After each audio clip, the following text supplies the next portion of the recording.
Existe um ponto na jornada humana, um vale sombrio e gélido que quase todos nós somos forçados a atravessar, onde o horizonte se dissolve em neblina e a luz parece ter abandonado o firmamento para sempre. É o lugar da absoluta e indubitável exaustão, o território da alma que gritou até a rouquidão e se ajoelhou até que os ossos se recusassem a suportar o peso do corpo. Não se trata apenas de um contratempo ou de uma fase ruim. Estamos falando do momento onde o mundo se resume a uma única e avassaladora certeza. Você tentou de tudo, absolutamente tudo que estava ao seu alcance. E nada, rigorosamente nada, funcionou. Você conhece esse lugar. É o vácuo que se instala após o esgotamento de todas as estratégias, o silêncio pesado que se segue ao último recurso. É quando o manual de autoajuda foi lido e relido, as mentorias foram esgotadas, os conselhos dos amigos se tornaram meros ecos irritantes e até mesmo as orações mais fervorosas parecem ter subido apenas até o teto, sendo devolvidas em forma de um vazio opressor. A sensação é de que você está batendo em portas de aço que não se movem, em muralhas espirituais que resistem a toda e qualquer força de vontade. Sua fé, que antes era uma âncora robusta, agora não passa de um fio tênue, prestes a se romper sob a pressão implacável da realidade.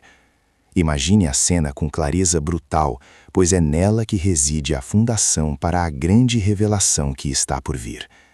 Pense nas madrugadas insones, onde a calculadora mental recalcula dívidas que só crescem, onde o peso do futuro não lhe permite fechar os olhos. Visualize as tentativas fracassadas de reconciliação, onde cada palavra dita em amor retorna como um projétil de incompreensão. A dor física do esgotamento, resultado de lutar incessantemente contra uma maré que sempre te empurra para trás.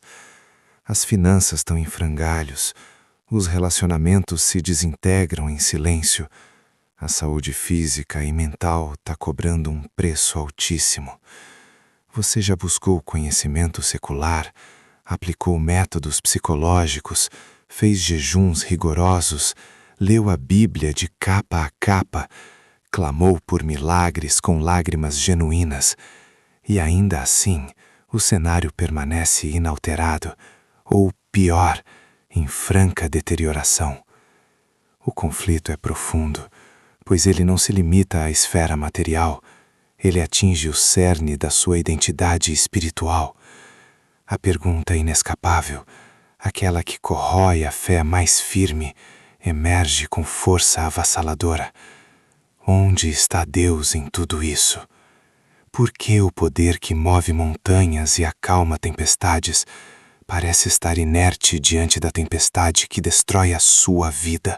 É neste momento de desolação absoluta, quando a resignação está prestes a se instalar como um parasita na sua alma, que a maioria das pessoas desiste. Elas aceitam o fracasso como um destino.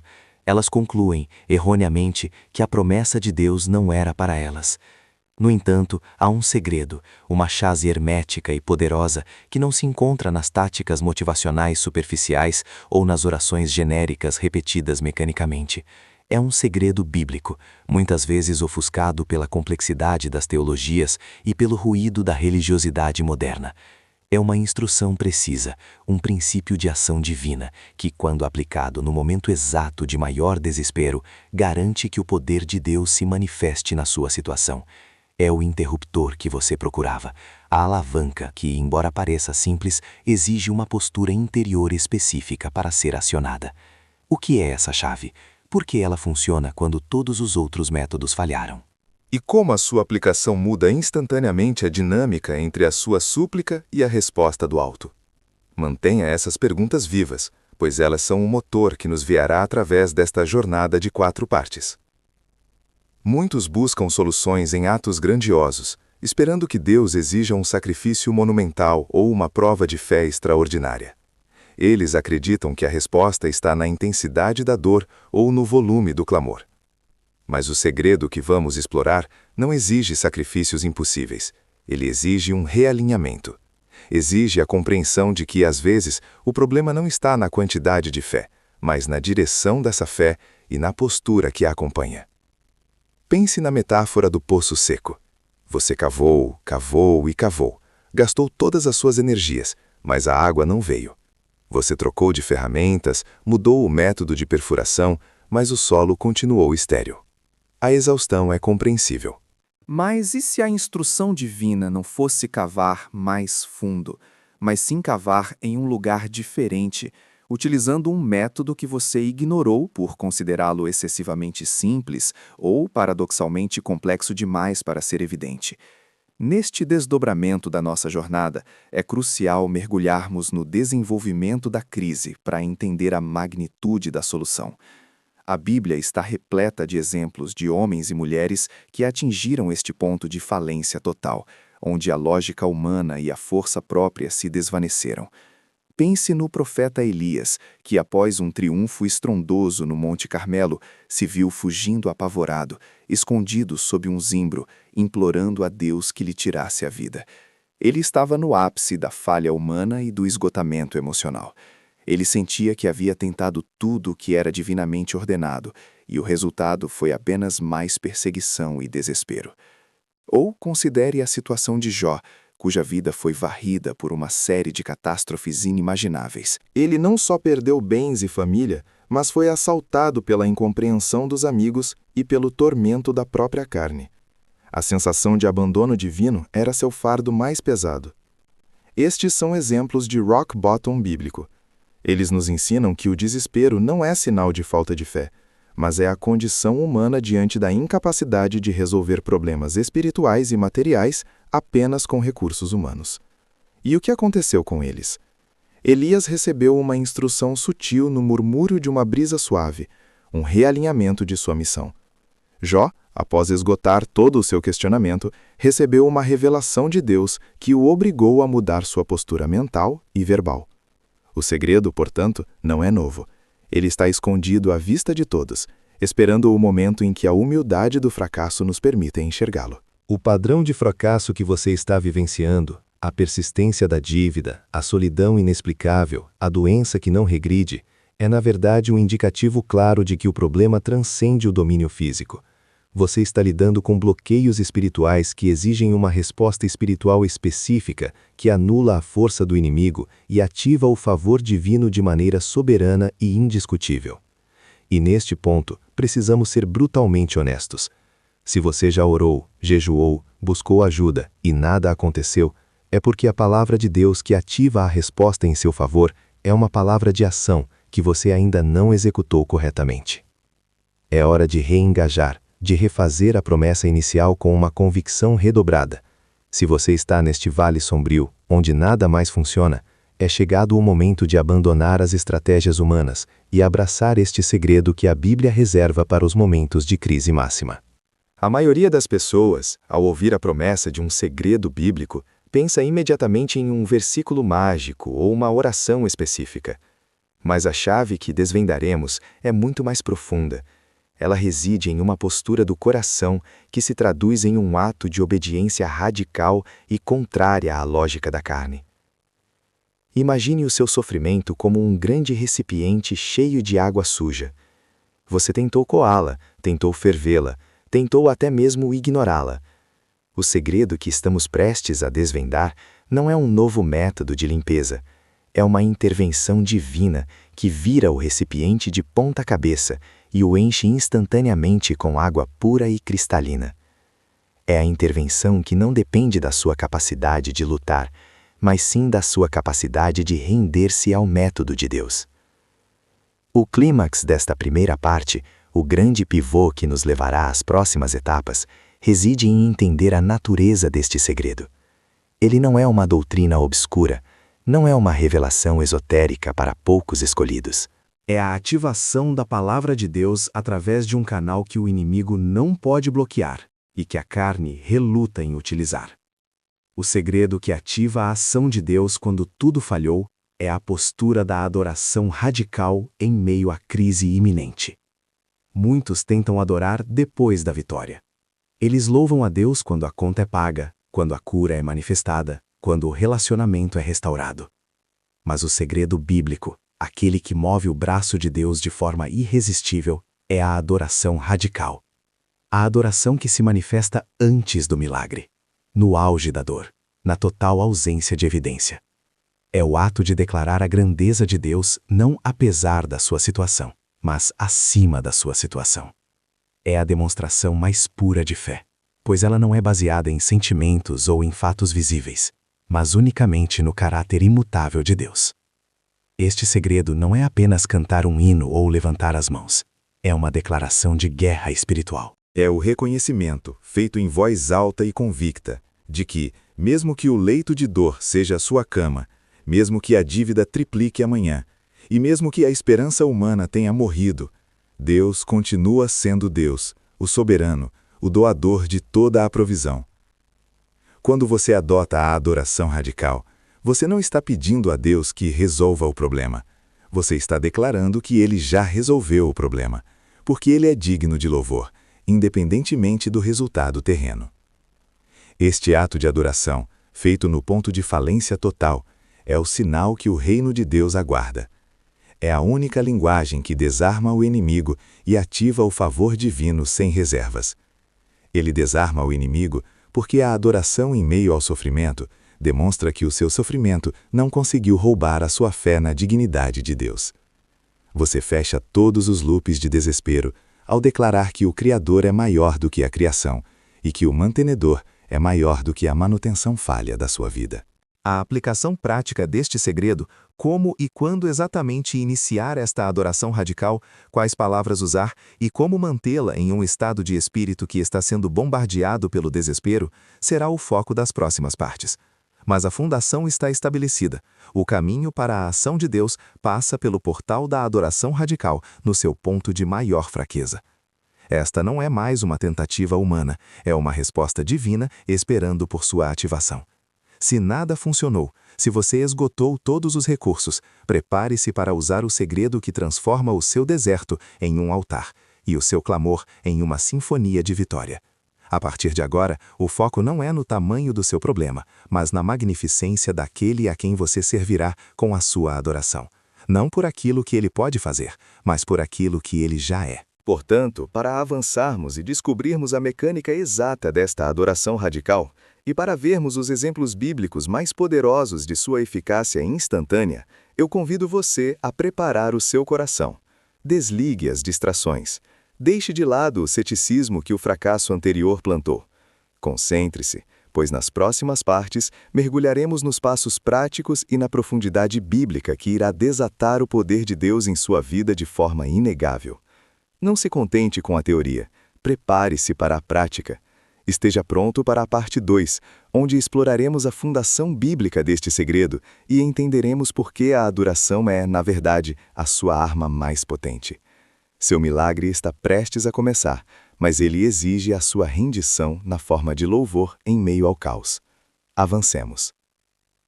Essa é a parte em que a alma começa a ceder, onde o corpo, cansado de se ajoelhar e de levantar, simplesmente deseja a quietude da resignação. Muitos de nós chegamos a esse ponto não por falta de crença, mas por excesso de esforço. Cansados de tentar métodos, cansados de aplicar fórmulas que funcionaram para outros, mas que parecem evaporar em nossas mãos. Se você chegou aqui, é porque a porta do entendimento humano se fechou, e a única coisa que resta é a porta da revelação. O segredo que estamos prestes a desvendar não é um truque de mágica espiritual, mas a reativação de uma chave de autoridade que foi esquecida, soterrada sob camadas de religiosidade e conveniência. O primeiro gancho, o que nos trouxe até aqui, foi a honesta admissão de que o fracasso é universal, que a frustração é real. Agora, o segundo gancho se manifesta. Não é a sua fé que falhou, mas a postura de sua fé. O poder não reside na intensidade do seu grito, mas na legitimidade da sua declaração. Precisamos entender a diferença abissal entre pedir e reivindicar. A maioria das pessoas, ao se deparar com o silêncio divino, aumenta o volume do pedido. Elas negociam, elas prometem, elas imploram. Mas a Escritura nos mostra um caminho diferente, um caminho de herdeiros, que mesmo em ruínas, se lembram do testamento que lhes foi deixado.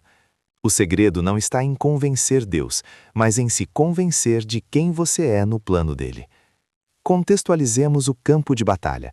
Não estamos falando de pequenos desconfortos ou inconveniências do dia a dia. Estamos falando daquele momento de sufocamento absoluto, onde a ficha de oxigênio da esperança se esgota e o diagnóstico da vida é que não há mais nada a ser feito. É a dívida que cresceu para além de qualquer capacidade de pagamento humano. É a enfermidade cuja progressão desafia a medicina mais avançada. É o relacionamento que se esfacela em migalhas, sem que haja cola humana capaz de restaurar a união. É neste cenário de total e desesperadora falência que a palavra de Deus se torna a nossa única bússola.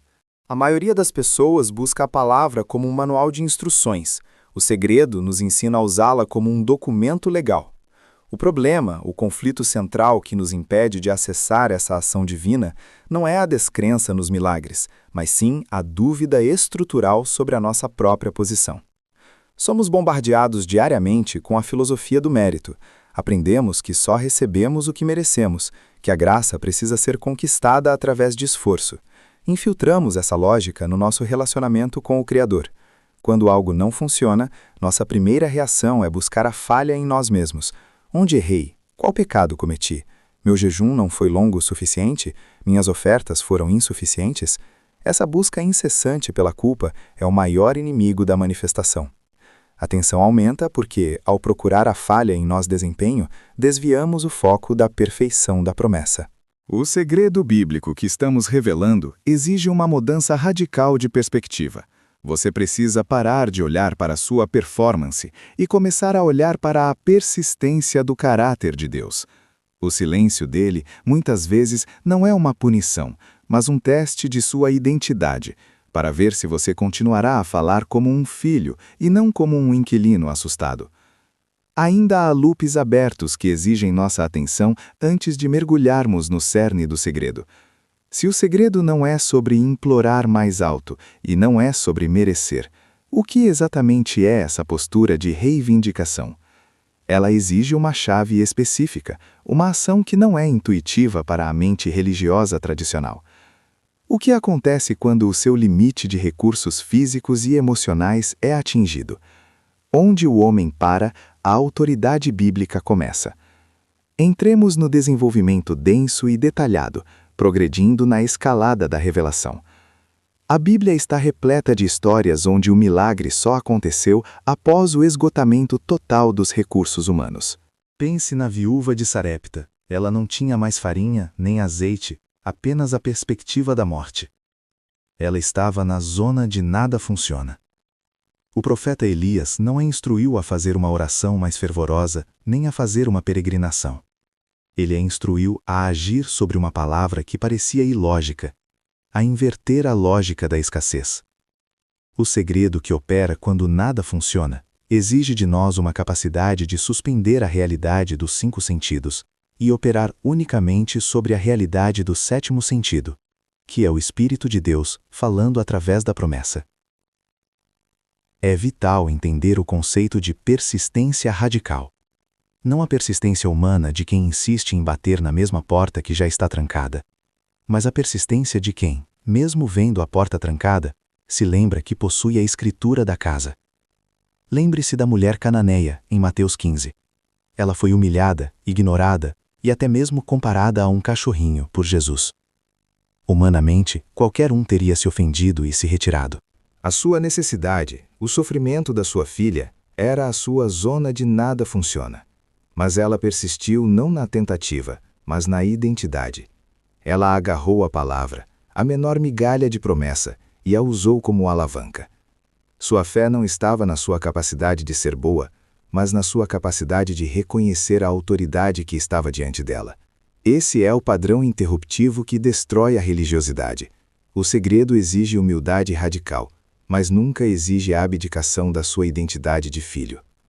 O esgotamento mental e a fadiga da alma são, ironicamente, o prelúdio para a ativação dessa autoridade.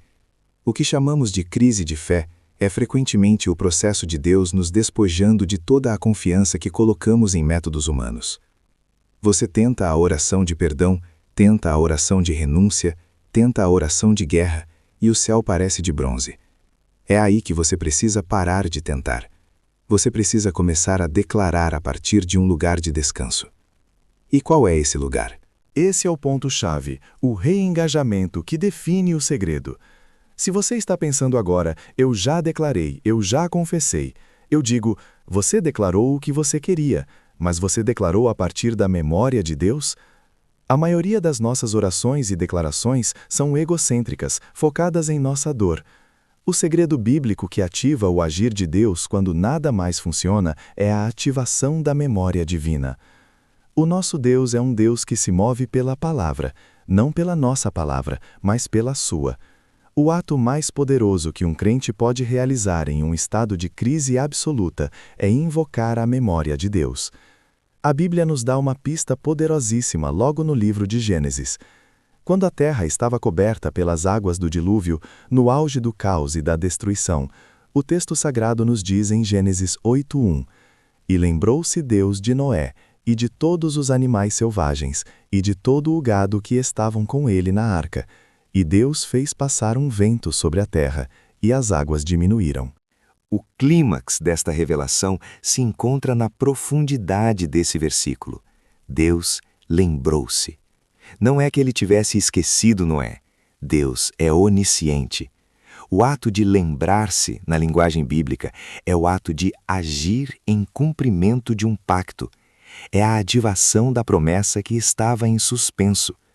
Deus não precisa da sua voz para saber o que você precisa. Ele precisa da sua voz para invocar o pacto que ele fez, para que ele possa agir de acordo com a sua própria natureza e a sua própria palavra. O segredo, portanto, é a ação estratégica da lembrança. Quando nada funciona, você não se volta para o seu catálogo de pecados ou para a sua lista de méritos. Você se volta para o catálogo de promessas que Deus fez à humanidade, e especificamente as promessas que ele fez àqueles que estão em Cristo. A oração que move a mão de Deus, que interrompe o silêncio de bronze, não é a oração de "por favor, me ajude", mas a oração de "Senhor, lembra-te da tua palavra". Isso inverte toda a dinâmica de poder. Você não está mais no papel de pedinte desesperado, mas no papel de um filho que aponta para o testamento assinado pelo pai. Pense nos profetas. Eles não suplicavam ao vento, eles declaravam o que Deus já havia dito. Elias não pediu para que o fogo cair, ele invocou o nome de Deus e a promessa de que ele era o Deus de Israel. Ele ativou a memória, ele fez Deus se lembrar do pacto.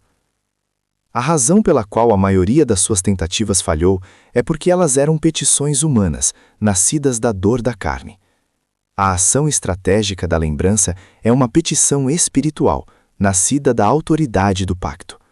Você não está orando baseado na sua necessidade, mas baseado na impossibilidade de Deus falhar.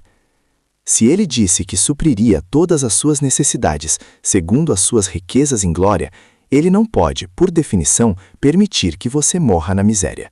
Se ele disse que pelas chagas dele fomos sarados, ele não pode, por definição, permitir que a doença tenha a última palavra. A lembrança que ativa o agir de Deus é composta por 3 elementos inseparáveis. Primeiro, a citação específica da Escritura. Não basta dizer Deus é bom, você precisa identificar o versículo, o texto, a promessa que endereça diretamente o seu nada funciona. Você está enfrentando uma crise financeira? A lembrança deve ser: Senhor, lembra-te de Malaquias 3:10, que tu abres as janelas do céu. Você está enfrentando uma crise de saúde? A lembrança deve ser: Senhor, lembra-te de Isaías 53:5, que pela autoridade do sacrifício de Jesus, o sarado sou eu. Segundo, a declaração de identidade inegociável. Você deve declarar quem você é no momento da lembrança, não quem você sente que é. Você é um herdeiro, você é justificado, você é o templo do Espírito Santo. O milagre não vem para o mérito, mas para a filiação. Terceiro, o descanso da ação. Depois de invocar a memória de Deus, você deve sair da ansiedade da tentativa e entrar no descanso da certeza. A lembrança é o último e mais poderoso ato. O próximo movimento pertence a ele. Este segredo bíblico, a ação estratégica da lembrança, exige uma fé ousada, que não se contenta em sussurrar, mas que se levanta para apresentar o documento legal do céu na corte terrena. O problema é que fomos ensinados a buscar a bênção, mas esquecemos como invocar o benfeitor através dos seus próprios termos. A falha não está no poder de Deus, mas na precisão da nossa petição. O que se torna absolutamente claro é que o segredo não é algo que se faz uma vez, é uma postura persistente de lembrança. Quando o inimigo trouxer o relatório negativo, a sua resposta não é um gemido de desespero, mas a reiteração da promessa, o reavivamento da memória divina. É por isso que os salmistas clamavam: lembra-te, Senhor. Eles sabiam que, ao invocar a fidelidade histórica de Deus, eles garantiam a sua fidelidade presente. Este é o alicerce. A lembrança é o segredo. Mas como exatamente executamos essa lembrança em nosso dia a dia? Como transformamos a teoria de Gênesis 8:1 em ação prática que destrói o ciclo de fracasso quando tudo mais falhou? A densidade do segredo reside na sua aplicação tática e na escolha precisa das promessas corretas. A revelação do como, a metodologia exata para executar a ação estratégica da lembrança e garantir que Deus haja na sua vida, é o que nos espera, pois a lembrança é a chave, mas a prática é o poder que destranca a ação divina. Este é o ponto onde o caos do nada funciona se encontra com a certeza do Deus vai agir. Resta apenas saber como manusear essa chave de forma infalível. O coração humano, quando confrontado com a barreira intransponível da falha repetida, inevitavelmente se retrai para um lugar de ceticismo amargo. Este é o ponto exato onde a lógica mundana se aninha e tenta convencer a alma de que a persistência é, na verdade, uma forma insidiosa de loucura, uma teimosia vã que apenas prolonga a dor e exaure os últimos resquícios da energia vital. Mas é precisamente neste solo árido, onde a esperança parece ter sido incinerada pela realidade fria dos fatos, que o segredo bíblico que estamos desvendando se manifesta com sua força mais brutal e mais transformadora. Não se trata apenas de pedir de novo, nem de rezar com mais fervor. O nível de intervenção divina que buscamos, aquele que rompe o ciclo do nada funciona, exige um reposicionamento radical da alma, uma mudança de eixo que inverte a rota de toda a sua existência. O segundo gancho para esta verdade reside na compreensão profunda de que Deus opera não apenas na sua necessidade, mas através da sua preparação para a resposta. O milagre não é um evento mágico desconectado de você.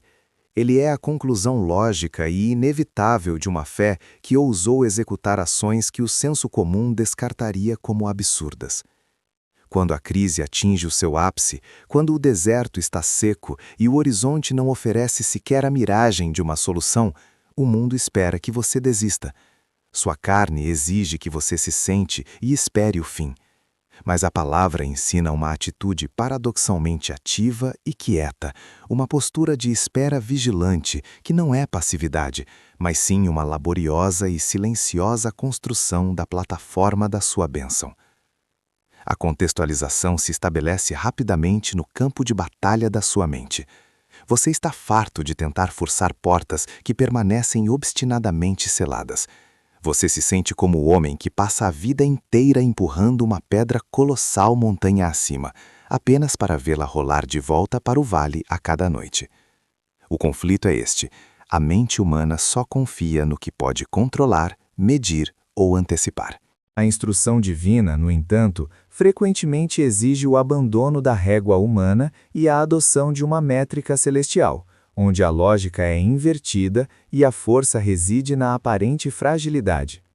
O problema real, portanto, não é a falta de poder de Deus, mas a nossa recalcitrância em adotar o método dele, que invariavelmente inclui uma dose de humilhação e uma etapa de preparação que parece totalmente desnecessária. E é aqui que os laços de curiosidade se apertam. Qual é essa preparação que, embora pareça inócua ou irrelevante à luz da grandiosidade do seu problema, é o catalisador que obriga a mão de Deus a se mover? Por que Deus, em sua onipotência, insiste que realizemos um ato simbólico ou prático antes de liberar o poder total? A resposta não está na necessidade dele, mas na sua. É a prova de que você está disposto a se despir de toda a autossuficiência e a confiar na instrução, não na intuição. O desenvolvimento deste segredo nos leva ao coração do conceito bíblico de esperar no Senhor. Na cultura apressada e de gratificação instantânea em que estamos submersos, esperar é sinônimo de procrastinar, de inação frustrada. Mas o hebraico subjacente à ideia de esperar no Senhor carrega consigo a conotação de renovação de forças, de ligar-se firmemente, como um cabo robusto amarrado a um porto seguro. É uma espera ativa, uma antecipação que se manifesta em trabalho prático, mesmo que o trabalho pareça divorciado do resultado esperado. Imagine por um momento a cena descrita em 2 Reis, capítulo 3. 3 reis estão no deserto, cercados por exércitos e pela iminência da morte por sede. A catástrofe é total. Eles buscaram o profeta Eliseu, e a resposta que ele deu foi a epítome do paradoxo divino. Ele não disse, eu vou orar e a água cairá do céu imediatamente. Ele deu uma ordem que desafiava a razão. Cavem neste vale muitas covas. O deserto estava seco. Não havia sinal de chuva. Não havia fonte subterrânea conhecida. O ato de cavar covas era, aos olhos de qualquer estrategista militar, uma perda de tempo precioso e uma exaustão inútil de energia que deveria estar sendo gasta na retirada. Contudo, este é o cerne do segredo. O milagre, a água que viria de um lugar invisível e inesperado, não poderia ocorrer antes que os homens tivessem cavado as covas. O ato de cavar não produziu a água, ele provou a fé. Ele demonstrou o reposicionamento do coração. Aqueles homens, apesar de toda a evidência em contrário, aceitaram a instrução absurda e prepararam o recipiente. Eles disseram, através do suor e do pó levantado pelas suas pás, Senhor, nós não vemos a água, mas se tu dizes que ela virá, nós faremos a nossa parte para que ela tenha onde ser armazenada. Esta é a active expectation, a expectativa ativa. É o ponto de inflexão, onde o esforço humano desnecessário se transforma em testemunho poderoso. Muitas vezes falhamos porque tentamos produzir o milagre, em vez de apenas preparar o terreno para ele. Tentamos forçar a chuva com nossas estratégias humanas, com nosso controle financeiro ou com nossa manipulação emocional. Mas o segredo bíblico diz: pare de tentar fazer chover. Concentre-se em cavar as covas. Qual é a sua cova? Qual é o ato de fé absurdo que Deus está pedindo que você faça hoje que não tem sentido lógico, mas que prova a sua palavra? Pode ser perdoar alguém que você sente que não merece, pode ser dar uma oferta que coloca em risco sua segurança financeira imediata, ou pode ser dedicar tempo em oração quando você mal tem tempo para dormir. É a ação que sinaliza o fim da sua autoconfiança e o início da confiança total no provedor. É fundamental entender a progressão escalada deste processo. Primeiro, você enfrenta o desespero. Nada funciona. Segundo, você escuta a instrução, o profeta ou a palavra. Terceiro, você executa a instrução, mesmo que ela te envergonhe ou te exponha ao ridículo dos observadores. Quarto, e somente depois, o poder sobrenatural é liberado. O padrão de interrupção aqui é crucial. A mente natural diria que primeiro deveria vir a promessa clara do resultado, e depois o trabalho. Deus inverte. Primeiro o trabalho de fé, depois o resultado manifesto. Considere a narrativa de Jericó. Os muros eram impenetráveis, a fortaleza inexpugnável. A estratégia militar óbvia seria construir máquinas de cerco, minar as fundações ou tentar escalar. Qual foi a instrução divina? Marchar silenciosamente em círculos por 6 dias e, no 7º, gritar. É impossível exagerar o quão ridículo esse comando deve ter soado aos ouvidos dos guerreiros experientes, e mais ainda aos seus inimigos no topo dos muros. Marchar em círculos não destrói muros, demonstra obediência sem reserva. O grito não era a força que derrubava a pedra, era o sinal de que a fé havia sido executada até o fim e que o poder de Deus estava pronto para se manifestar no ponto exato da obediência radical. O grito era o recipiente cheio, a cova cheia de água. O reengajamento surge neste ponto de profunda reflexão. Onde na sua vida você parou de cavar a cova ou parou de marchar porque a instrução parecia demasiado ilógica ou humilhante? Onde você permitiu que o silêncio de Deus fosse interpretado como sua ausência, em vez de sua preparação? O segredo bíblico é a chave para destravar o poder adormecido, precisamente porque ele exige que você saia do território confortável da previsibilidade humana e entre no território sagrado da fé ativa e irracional. A ineficácia dos seus esforços anteriores não se deu por falta de oração, mas pela falta dessa ação de fé direcionada e específica que Deus havia reservado para aquele momento.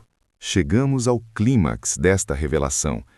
O segredo não é apenas o que fazer, mas o porquê essa ação precisa ser feita. A fé que agrada a Deus e que move sua mão é aquela que se traduz em ações que, por sua natureza ilógica, desmantelam o nosso próprio orgulho e a nossa capacidade de reivindicar o crédito. Se você pudesse resolver o problema cavando uma cova, você diria: eu cavo a cova, eu faço chover. Mas no caso de Eliseu, eles cavaram a cova e Deus trouxe a água de uma fonte invisível e inacessível, garantindo que a glória fosse totalmente dele. A ação de fé, por mais simples ou tola que pareça, é a nossa confissão pública e privada de que a solução não está em nós, mas apenas nele. Esta é a grande revelação que fecha os loopes abertos sobre a frustração. Seus esforços falharam porque eram esforços humanos tentando produzir resultados divinos. O segredo é trocar o esforço de produção pelo esforço de preparação. A obediência radical, mesmo a que parece ridícula, é a única coisa que separa a crise perpétua do milagre manifesto. É a prova de titularidade, a assinatura no contrato que diz: eu sou servo, farei o que for mandado e espero a tua fidelidade. Essa preparação ativa é o sinão para o universo espiritual de que a operação foi entregue ao comandante divino. A conclusão é rápida, mas poderosa.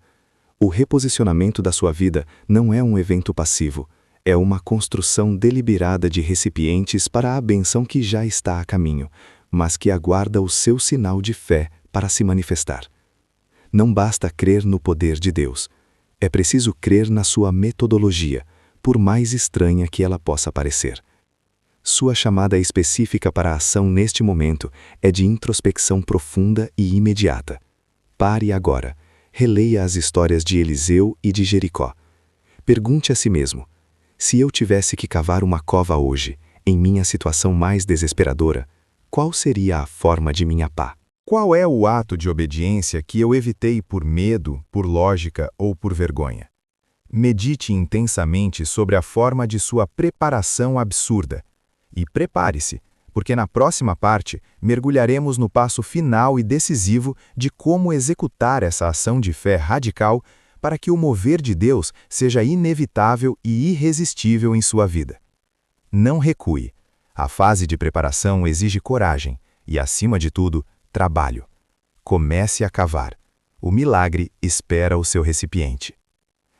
Falamos sobre a escuridão que precede o amanhecer, a queda que se torna impulso e a quietude ensurdecedora que antecede o tremor que redefine a realidade. Exploramos as profundezas da exaustão, aquela fase terrível da jornada onde a mente, o corpo e o espírito se unem em um coro de derrota, proclamando que o esforço foi em vão e que as portas estão definitivamente fechadas. Mas agora chegamos ao ponto de inflexão final, o ápice da revelação, o momento onde a promessa se torna tangível e a fé deixa de ser uma teoria para se tornar uma força implacável de intervenção. Lembra-se da sensação de vazio, aquele peso sufocante de ter tentado todas as orações, todos os jejuns, todas as estratégias humanas e espirituais, apenas para confrontar o mesmo muro intransponível. Esqueça essa memória de impotência, pois o segredo que culmina esta jornada não é meramente um conselho ou um truque piedoso. É o código mestre para a atuação imediata de Deus em sua vida.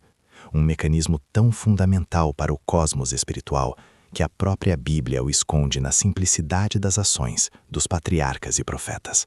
A chave final, o segredo derradeiro, é a declaração ativada da memória do pacto.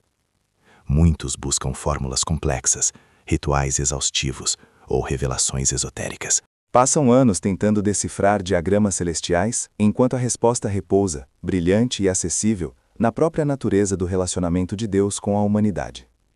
A contextualização é rápida. A razão pela qual suas orações, por mais sinceras que fossem, não produziram o milagre desejado até agora, foi a ausência desse ingrediente crucial, a ativação da memória do pacto, ou o que na teologia bíblica avançada é chamado de Hesed, o amor inabalável e a fidelidade divina baseada em um acordo estabelecido, combinada com a rema, a palavra falada e viva que se manifesta na realidade imediata.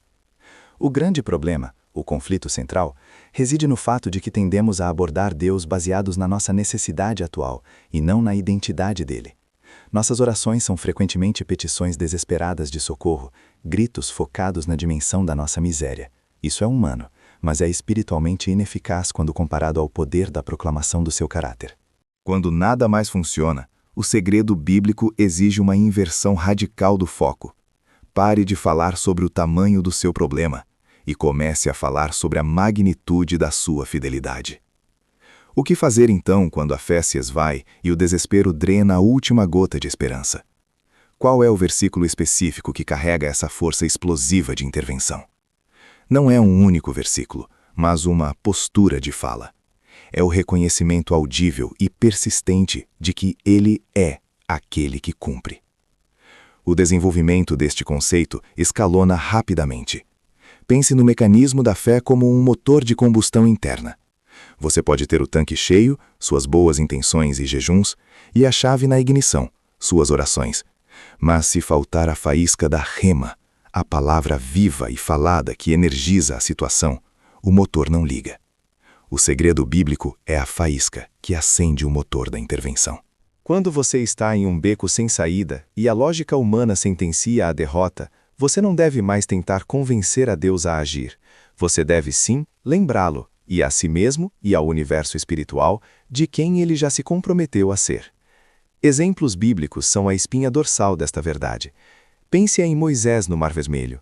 O povo clamou, Moisés clamou, mas o que Deus disse a ele? Por que clamas a mim?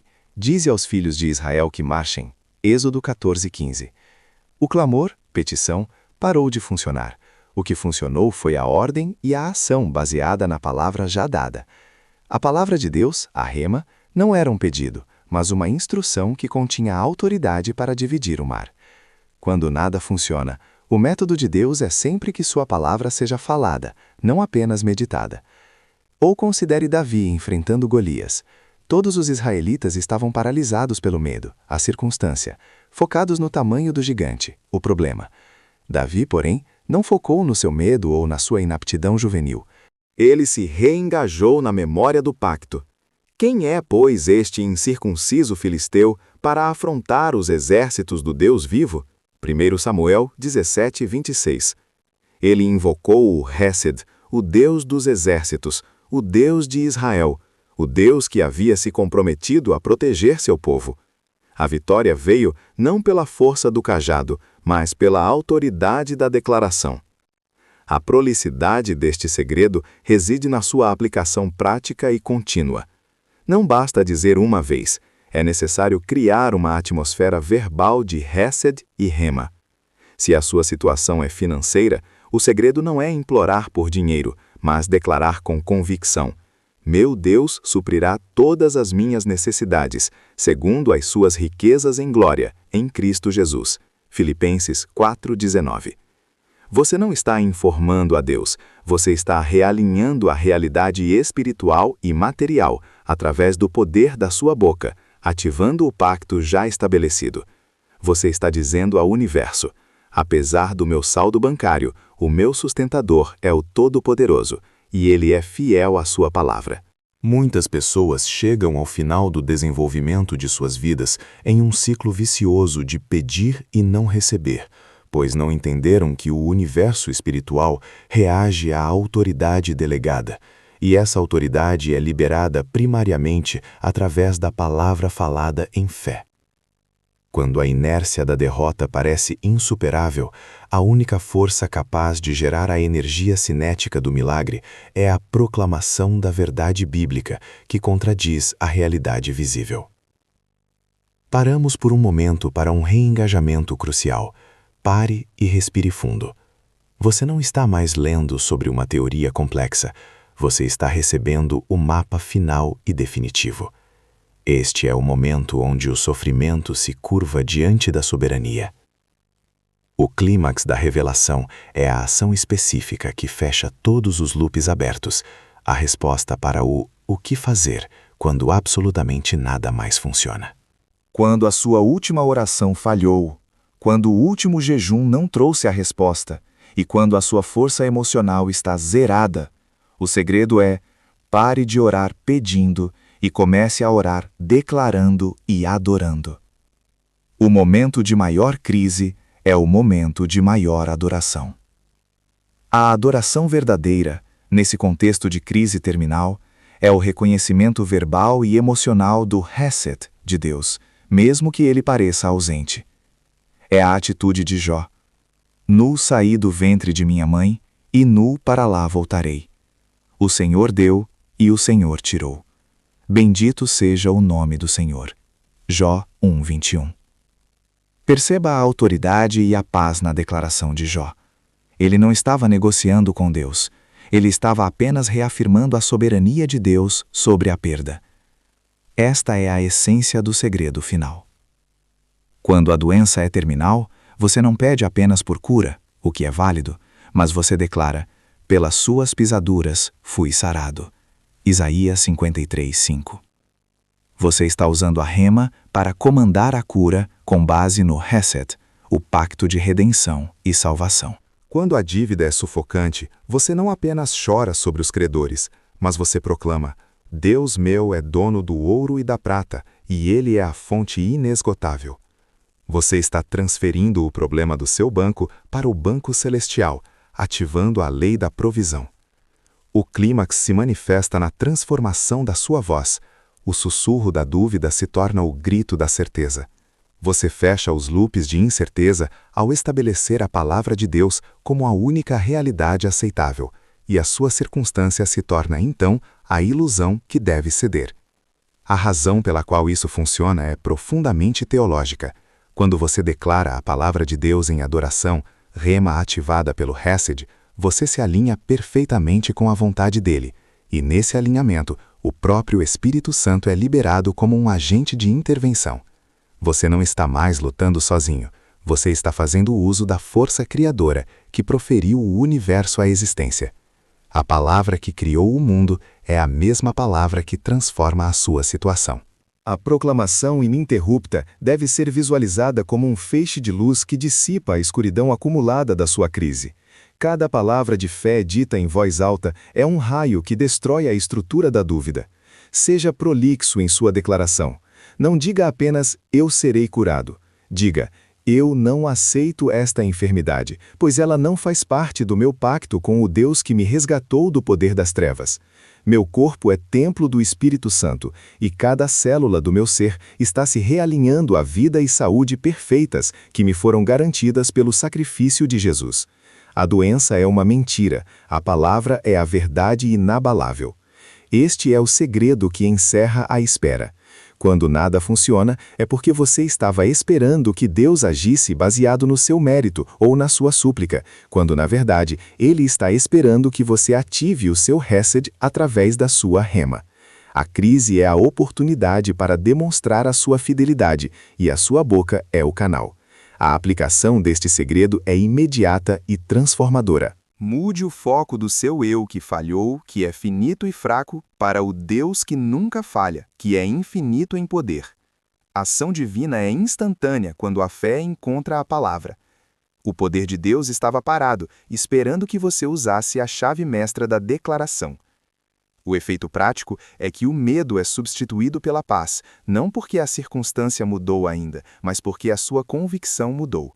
A pressão externa não tem mais poder sobre a sua estabilidade interna, pois você ancorou sua alma no caráter inabalável de Deus. A mudança no ambiente é apenas uma consequência inevitável da mudança na sua voz. O milagre é a prova de que a sua declaração foi validada nos céus. O tempo de lamentação acabou. A temporada de tentativa e erro chegou ao fim. Você recebeu a revelação completa. Agora você entende que a verdadeira guerra não é contra a doença, a dívida ou a depressão, mas sim contra o silêncio e a conformidade da sua boca. Pegue a situação que hoje parece mais impossível. Aquela situação que te fez questionar tudo, que te levou ao limite da sua esperança. Feche os olhos, não para orar pedindo, mas para declarar com autoridade absoluta. Pare de implorar. Comece a proclamar o nome e o poder de Deus sobre o seu cenário. Use o seu fôlego para verbalizar a fidelidade dele. Comece agora. Diga em voz alta: eu sou amado com um récide inabalável. Eu tenho a autoridade para usar a rema que transforma montanhas. O meu Deus é fiel.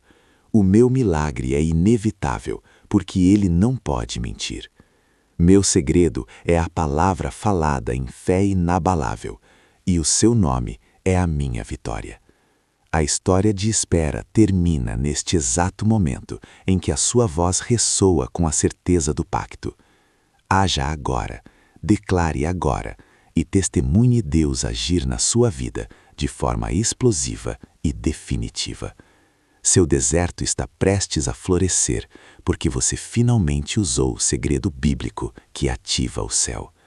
O milagre está em sua boca. Use-o.